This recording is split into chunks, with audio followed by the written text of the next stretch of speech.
یہ بات صرف اس نے نہیں کی بلکہ یہ ایک اور اکانومسٹ ہیں عاطف میاں، جن کے مذہب کے جو بھی رجحانات ہیں ان کو دیکھ کے بڑی تنقید ہوئی جب عمران خان بھی ان کو لے کر آئے، لیکن ابھی ہم نے یہ دیکھنا ہے کہ یہ کیا رہے ہیں. پاکستانی عوام کو یہ سمجھ نہیں آتی کہ کیا رہا ہے. کوئی وہ معاشی ماہر ہے، دنیا میں اس کی ایک عزت ہے، اور وہ کیا کہہ رہا ہے؟ وہ کہہ رہا ہے کہ the damage will last years, جو تباہی نکال دی گئی ہے یہ سال ہا سال تک لاسٹ کرے گی جو انہوں نے کر دیا ہے اس ملک کے ساتھ. اب جب حالات اتنے خراب ہیں پھر اتنی ایروگنس کیوں کہ اعجاز الحق بھی کہہ رہے ہیں کہ اگلے 8-10 دنوں میں عمران خان کو نائل کروا دیا جائے گا. عمران خان خود کہہ رہے ہیں کہ مجھے نائل کرنے کا پلان ہے. بہت سارے سورسز یہی کہتے ہیں کہ الیکشن کمیشن نہیں تو وہ فلانا کیس. لیکن اب آپ دیکھیں ذرا کہ نون لیگ کے قریبی سمجھے جانے والی ایک ترجمان کیا کہتی ہیں، یہ ذرا ان کی اپنی زبانی آپ سنیں، آپ کو پتا چلے گا ان کی فرسٹریشن کیا ہے اور یہ کمپنی سے کیا ڈیمانڈ کر رہے ہیں. یہ ذرا سنیں. پہ کسی بھی چیز پہ نااہل کرنا ہے آپ کیجئے. You have to put a stop to it, کیونکہ یہ آدمی باز نہیں آئے گا، ان کی پارٹی باز نہیں آئے گی. یہ سب کراچی میں جو ہیوک ہے طلعت، آئی کی ناٹ ٹیل یو، مطلب آپ کہیں جا نہیں سکتے، ہر جگہ دھرنے احتجاج. مطلب آپ کے باپ کی روڈ نہیں ہے، آپ کے ابا جی آپ کے وراثت میں نہیں دیکھے گئے تھے. پاکستان تحریک انصاف تو لگتا ہے کہ they are entitled to the whole world and Pakistan especially, کہ بس وہ کہہ دیں اور وہ ہو جائے. سو اس لیے یا تو عمران خان صاحب has to out of the equation اگر آپ کو اس ملک میں اسٹیبلٹی چاہیے، ورنہ آپ یہی باتیں کرتے رہیں. رانا ثناء اللہ صاحب کوئی نان کلولیس اسٹیٹمنٹ دے دیں گے، نواز شریف صاحب کلولیس اسٹیٹمنٹ دے دیں گے، and we will be just discussing that. But actually کور میں you have to get Imran Khan out of the. Imran Khan کو کسی بھی کیس میں، وہ ٹیرین ہو، وہ توشہ ہو، وہ جو بھی ہو، نائل کریں، ایکویشن سے نکالیں، ورنہ اسٹیبلٹی نہیں آئے گی. یہ نون لیگ کے قریب ترین سمجھے جانے والے ان کے ترجمان نما صحافی جو ہیں وہ یہ باتیں کر رہے ہیں. مفتاح اسماعیل نے کیا بتایا یہ بھی ذرا سن لیں کہ نون لیگ کیوں گھبرائی ہوئی ہے الیکشن میں جانے سے. اب یہ مفتاح اسماعیل جو نون لیگ کا 6 ماہ وزیر خزانہ رہا ہے، ابھی کچھ حالات بے شک خراب ہیں لیکن بندہ جو بول رہا ہے وہ قابل غور ہے. ذرا سنیں. مسلم لیگ نے یہ قدم اٹھائے جو میں وزیر تھا، جس سے آئی ایم ایف کو ہم واپس لے کر آئے، تو اس کے بعد ان کو الیکشن میں شکست ہوئی، جس سے پارٹی جو ہے وہ گھبرا گئی ہے کہ یہ مسلم لیگ نون پنجاب کے جو الیکشن تھے اس کے بعد گھبرا گئی ہیں، اور یہ وہ وجہ ہے جس کی وجہ سے اکتوبر سے انہوں نے روکا ہوا تھا آئی ایم ایف کا پروگرام. اب یہ بادل نہ خواستہ جا رہے ہیں یا ان کو گارنٹی دے دی گئی ہے کہ ٹھیک ہے عمران خان کو ہم نائل کر دیتے ہیں، آپ کریں. یہ اب آنے والے چند دنوں میں پتہ چل جائے گا، لیکن آنے والے چند دن بڑے اہم ہیں. ایسے میں جب حالات اتنے خراب ہوں ملک کے، میرا آپ سے سمپل سوال ہے کہ اتنی ایروگنس کیسے ہو سکتی ہے کہ ملک کے سب سے پاپولر لیڈر کے خلاف کبھی آپ کسی کو لانچ کرتے ہیں، کبھی کسی کو، اور آپ یہ رسک کیسے لے سکتے ہیں کہ اس کو نائل کریں اور ملک میں پھر سے انتشار آ جائے. طریقہ تو ایک ہی ہے نا کہ فری اینڈ فیئر الیکشن ہو، کوئی دھاندلی نہ ہو، کوئی رات کو دیر سے رزلٹ نہ آئے، رات کو 12 بجے تک تمام رزلٹ مکمل ہو جائے. میں آپ کو کہہ رہا ہوں ساری پارٹیاں ایکسپٹ کریں گے اس کو.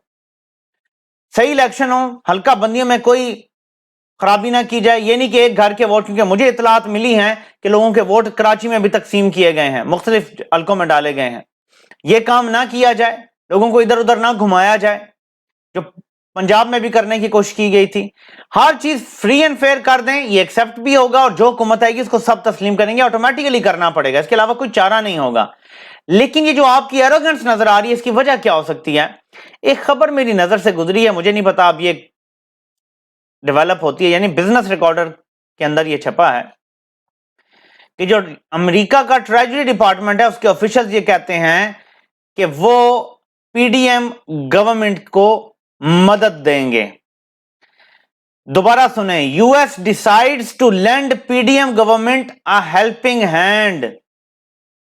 The United States of America is said to have increased engagement with Sharif administration. امریکہ پاکستان میں موجود پی ڈی ایم حکومت کو مدد دینے کے لیے تیار ہے، اور ان کی ٹیم شاید پاکستان آنے والی ہے.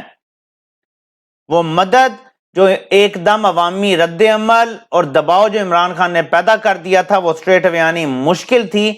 اب امریکہ کس قیمت پہ وہ مدد دے گا؟ جیسے میں بار بار بتا چکا ہوں کہ there are no free lunches.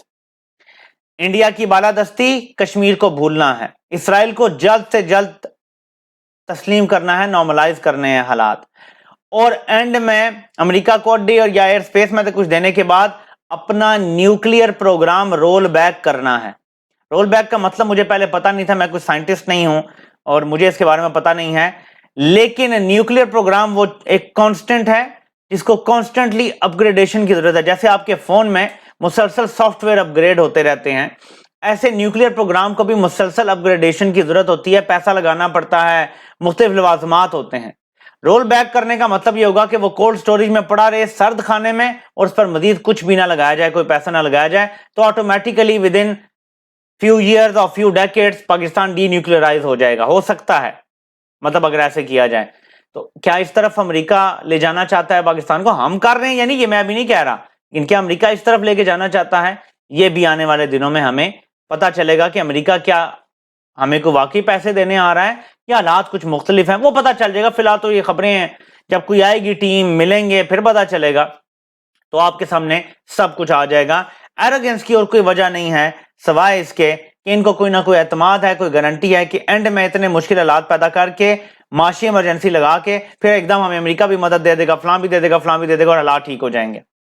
ان کو یہ یقین ہے, ورنہ اس وقت اتنی ایروگنس کی کوئی ضرورت نہیں تھی کہ پہلے 35 استعفے ایکسیپٹ کیے گئے, پھر دوبارہ 35 ایکسیپٹ کیے گئے, ابھی بھی 16 اور کریں گے تب جا کے تحریک انصاف اپنا اپوزیشن لیڈر نہیں بنا سکے گی, ورنہ اب بھی اپوزیشن لیڈر تحریک انصاف بنا سکتی ہے.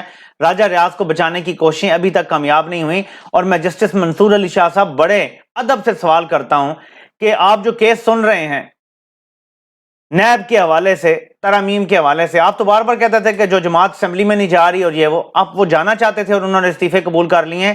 کم از کم اب آپ یہ کمنٹ دینے کے جو ہے نا آپ رائٹ نہیں رکھتے, بلکہ اب آپ کو نیب ترامیم جس طرح سے اڑائی گئی ہیں اس سائیڈ پر ہونا چاہیے, تاریخ کی صحیح سائیڈ پہ کھڑے ہوں. یہ کون سا ہے کہ ڈاکو سب کچھ چوری کر لیں اور بعد میں قانون تبدیل کر کے کہیں جی کہ تالا توڑ کے ڈاکہ مارنا جرم ہی نہیں ہے, اور اگر قانون میں یہ لکھ دیا گیا تو آپ کیا کہیں گے کہ یہ ٹھیک ہے, ایسا قانون مانا جا سکتا ہے؟ یہ جو نیب کی ترامیم ہے یہ اسی طرح ہے کہ اس میں ایگزیکٹلی لکھ دیا گیا کہ اگر کسی نے گھر کا تالا توڑ کے گھر کا سارا سامان خالی کر دیا, سب کچھ چوری کر کے لے گئے, یہ جرم نہیں ہے. یہ ہے ترامیم نیب کی. اب کیسے ان کو تسلیم کر سکتے ہیں اور ڈیفینڈ کر سکتے ہیں؟ تو امید ہے کہ اس میں سے بھی کچھ نکل کے آئے گا. بہرحال اگلے 10 سے 15 دن اہم ہے, سب یہ بات کر رہے ہیں.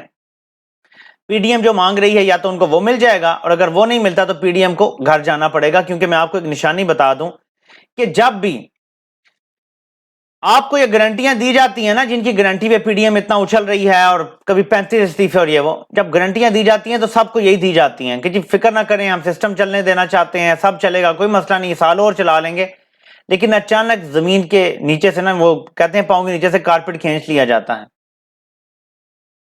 وہ کارپیٹ ان کے اندر سے بھی کھینچ لیا جائے گا, کیونکہ حالات بڑے خراب ہیں اور ملک کو اطمینان کی ضرورت ہے. مزید ایسے نہیں چل سکتا. یا تو یہ کمپیٹنٹ ہوتے, کچھ کر کے دکھاتے تو پھر شاید ان کو سپورٹ مل جاتی, لیکن اب سپورٹ دینا ان کو ملک سے غداری ہے, جو مجھے کم از کم یہ امید ہے کہ یہ غداری مزید جاری نہیں رکھی جائے گی. آپ سے انشاءاللہ پھر ملاقات ہوتی ہے.